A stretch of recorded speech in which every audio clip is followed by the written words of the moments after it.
ஒரு சிலருடைய கொஸ்டின் என்னன்னா, பையனும் சேர்ந்து எப்படி செக்ஸ் வச்சுப்பீங்க? சின்ன பசங்கள்லேருந்து பெரியவங்க வரைக்கும் இருக்கிற ஒரே ஒரு விஷயம் என்னென்னா, கேவாக மாறுறவங்க எல்லாருமே செக்ஸ்க்காக தான் இருக்கிறாங்கன்றது தான் யோசிக்கிறாங்க. இன்னொரு விஷயம் என்னென்னா, ஒரு சில ஃபேமிலியில் அக்செப்ட் பண்ணிக்கிறாங்க. அக்செப்ட் பண்ணுற பீப்புள் யாருன்னா ட்ரான்ஸ். நாங்கள் நாட்டுக்கு ரொம்ப துரோகம் நினச்சவங்க மாதிரி எங்களை பார்ப்பாங்க. நாங்கள் மென்னுன்னு சொன்னாலுமே அவங்க நீங்கள் மென்னுன்னா அப்போ கேன்றது ஒரு ஜெண்டரான்னு தான் கேட்குறாங்க. எனக்கு ஸ்கூல் டைமில் இந்த ஒரு தெரிஞ்ச உடனே ஸ்கூலில் இருக்கிற எல்லாருமே நான் அப்யூஸ் தான் பண்ணாங்க. என் கூட பழகுன பொண்ணுங்களுக்கு எல்லாருக்குமே என்னால் பாதுகாப்பு கிடைச்சிது. ஏன்னா என் கூட இருந்தாங்கன்னா எனக்கு பொண்ணுங்க மேலே இன்ட்ரெஸ்டே கிடையாது. அப்போ நீ பையனை மட்டும்தான் வலை போட்டு தேடுவியான்லாம் கேட்டுட்டு இருந்தாங்க. எனக்கு பார்ட்னர் இருக்கிறாங்க. 4 to 5 years முன்னாடி நானுமே நைட் லைஃப் போய் இருந்தேன். நானுமே நிறைய ஆப் யூஸ் பண்ணியிருக்கிறேன். நிறையா ஸ்கேமிங் எனக்குமே நடந்திருக்கு.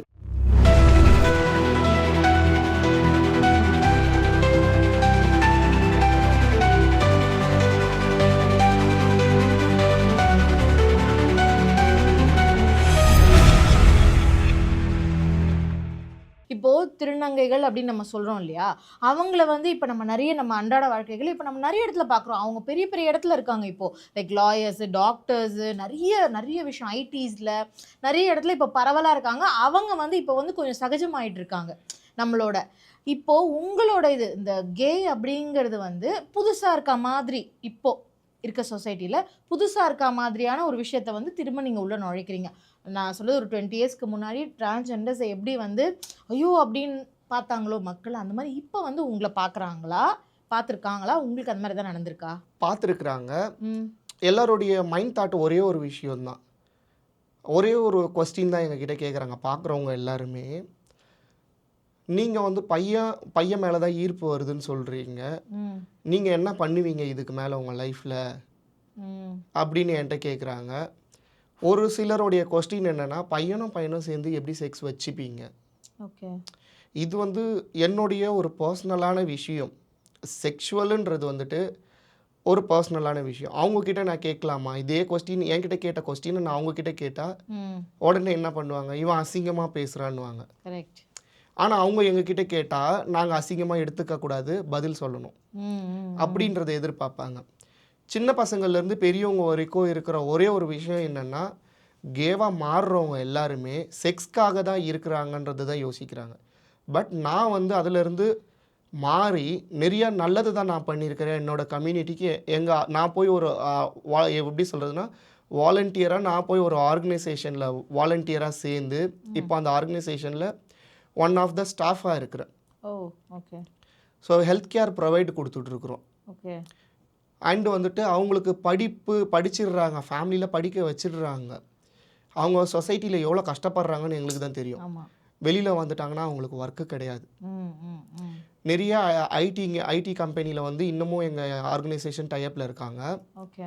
ஸோ அவங்கக்கிட்ட சொல்லி இவங்க இந்த மாதிரி தான் சொல்லி, நாட் ஒன்லி கே, LGBTIQ அதில் இருக்கிற எல்லாருக்குமே சர்வீஸ் கொடுத்துட்டு தான் இருக்குது எங்கள் ஆர்கனைசேஷன். இன்னொரு விஷயம் என்னென்னா, ஒரு சில ஃபேமிலியில் அக்செப்ட் பண்ணிக்கிறாங்க. அக்செப்ட் பண்ணுற பீப்புள் யாருன்னா trans men and trans women. இவங்க 2 பேர் அக்செப்ட் பண்ணிக்கிறாங்க. LGB இந்த 3 கேட்டகிரிஸை அக்செப்ட் பண்ணிக்க மாட்டேன்றாங்க. லெஸ்பியன்ஸ் கூட மோஸ்ட்லி வெளியில் அவ்வளோ வந்தது கிடையாது. அதுதான் கேட்குறேன் நான். ஏன்னா நம்ம சமூகத்தில் பார்க்கறது எப்படின்னா அசிங்கம். நாங்கள் நாட்டுக்கு ரொம்ப துரோகம் நினச்சவங்க மாதிரி எங்களை பார்ப்பாங்க. அதெல்லாம் இப்போது நீங்கள் பார்த்தீங்கன்னா இப்படி சொல்கிறாங்க இவங்க. நம்ம வளர்ச்சியில் நம்ம முன்னேறிட்டு வந்துட்டுருக்கிற நாடு. நாங்கள் வளர்ச்சியில் நாங்கள் எவ்வளோக்கு எவ்வளோ எங்களை க்ரூம் பண்ணுறோமோ பண்ணிட்டு தான் இருக்கிறோம். பட் பீப்புள்ஸ்க்கு என்னென்னா ஒரே ஒரு விஷயம் என்னென்னா, எங்களுடைய ஜெண்டர் என்னது, செக்ஷுவாலிட்டி என்னன்றது புரிஞ்சிக்க மாட்டேன்றாங்க.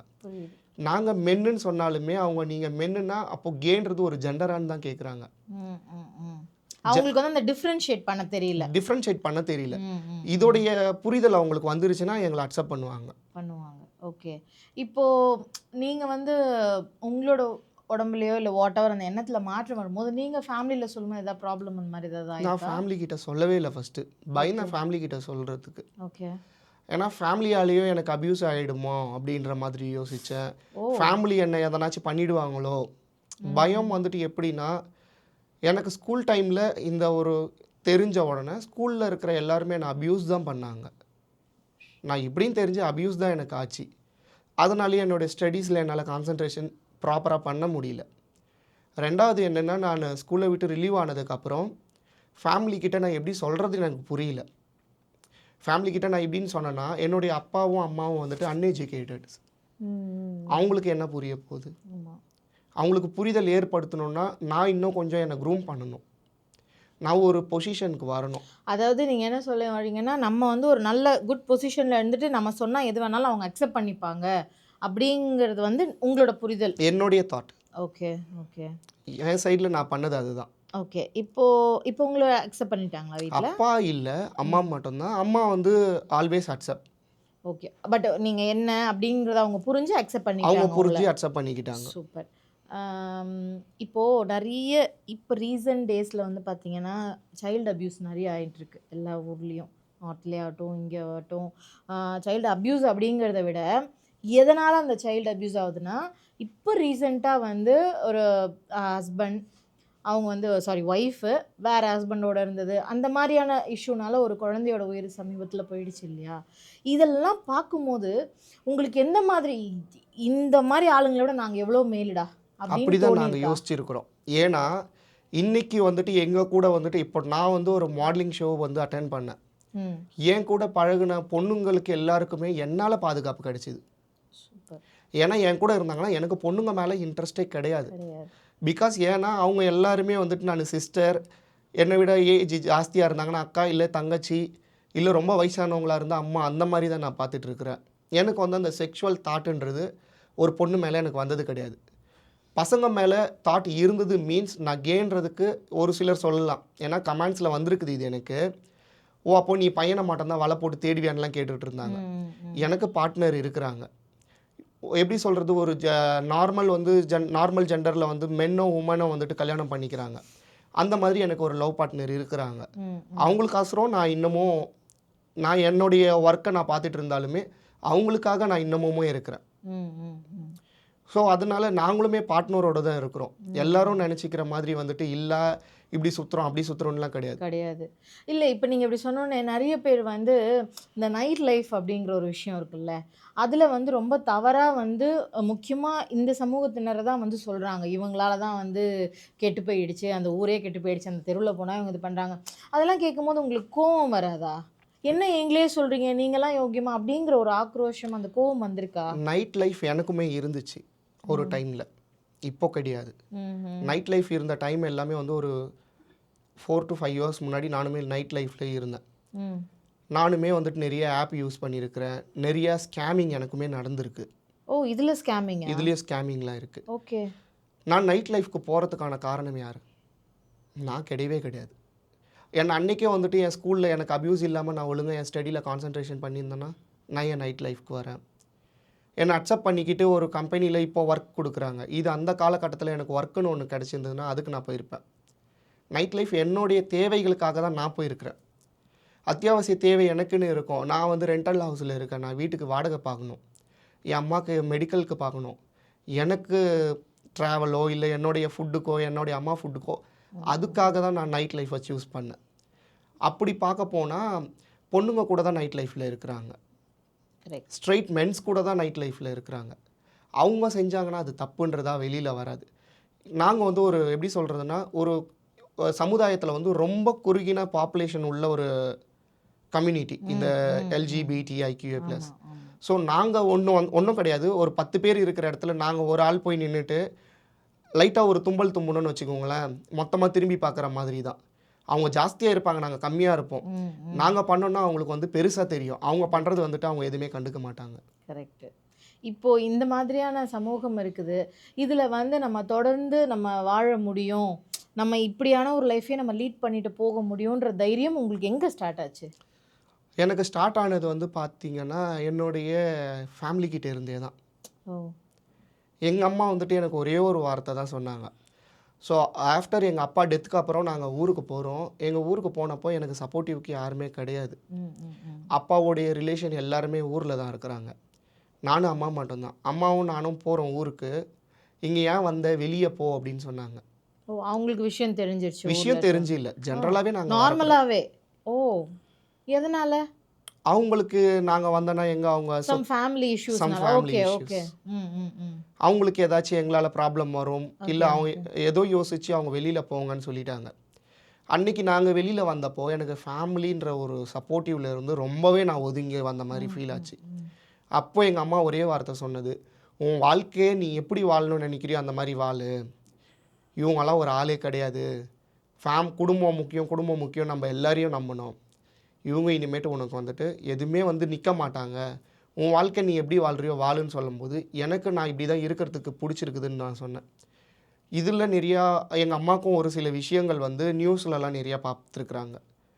ஸோ இந்த மாதிரிலாம் பிரச்சனைகள் வரும் அப்படின்னாங்க. எந்த பிரச்சனை வந்தாலும் வாழ்கிறது தான் வாழ்க்கை, இருக்கிறது ஒரு லைஃப். என்னுடைய வாழ்க்கையை நான் என் விருப்பத்துக்கு ஏற்ற மாதிரி தான் வாழணும். இவங்க எதிர் வீட்டில் இருக்கிறவங்க பார்க்குறாங்க, பக்கத்து வீட்டில் இருக்கிறவங்க பார்க்குறாங்கன்னு சொல்லிட்டு நான் முகமூடி வாழ்க்கைக்குள்ளே போயிருந்தேன்னா என் லைஃப் மட்டும் இல்லை, எனக்கு ஒரு கல்யாணம்னு ஒன்று பண்ணி வைக்கிறேன் அந்த பொண்ணுடைய லைஃப்மே வந்து கேள்விக்குறியாக தான் இருந்தது. அதுதான் விஷயம். ஓகே இப்போ நம்ம என்னன்னா நம்ம வாழ்க்கை நம்ம வாழ்கிறதுக்கு தான் இருந்தாலும் இப்போ 180 பேர் வந்து பார்த்திங்கன்னா இந்த சமுதாயத்துக்காக தான் முகமூடி போட்டுட்டு நிறைய பேர் வாழ்கிறோம் இல்லையா? ஐயோ அவங்க என்ன நினைப்பாங்களோ, இது இவங்க என்ன நினைப்பாங்களோ, இந்த ட்ரெஸ் போடலாமா, அவங்க இந்த மாதிரியான ஒரு மித்து ஒன்று, அந்த லைக் இப்படி ஒரு விஷயம் இருக்குது. அது எல்லாத்தையும் உடைச்சிட்டு வெளியில் வரும்போது இதுதான் நம்ம வாழ்க்கை, இப்படி தான் நான் அப்படின்னு நிற்கும் போது எவ்வளோ ஒரு பெருமையாக இருந்துச்சு உங்களுக்கு? ஃபஸ்ட்டு வந்து நான் ஓப்பனாக வந்துட்டு நான் சொல்லிட்டேன். என் ஃபேமிலி வரைக்கும் தான் நான் சொல்லி வச்சுருந்தேன். என் அம்மாவுக்கு எனக்கு வந்து கூட பிறந்த அண்ணன் கிடையாது, அண்ணனா ஒருத்தவங்க இருக்கிறாங்க, அவங்களுக்கு அவங்க ஃபேமிலிக்கு மட்டும்தான் நான் சொல்லியிருந்தேன்.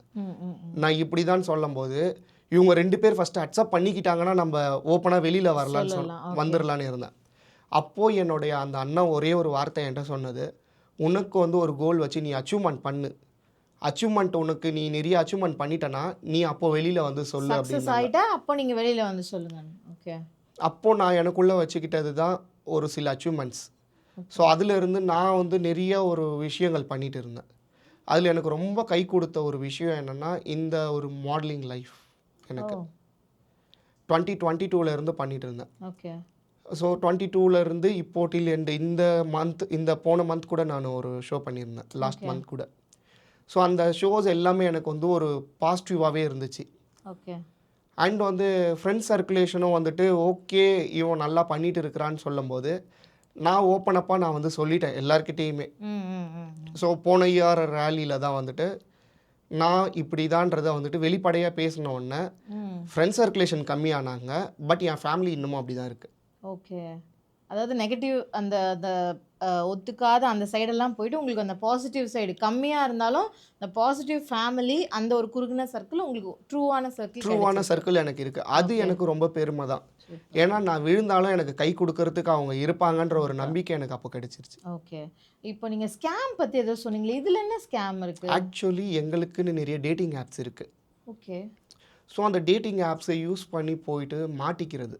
ஏன்னா இப்போ வந்து அதை பற்றி கொஞ்சம் எங்களுக்கு தெளிவாக சொல்லுங்கள். டேட்டிங் ஆப் ஓகே, அது எல்லாருக்குமே இருக்குது, நார்மல் மென் விமன் எல்லாருக்குமே இருக்குது இல்லையா? அதில் ஸ்கேம் அப்படிங்கிற விஷயம் எங்கே வருது? தன்னுடைய ஆசைக்காக அதில் வந்துட்டு பேசுவாங்க.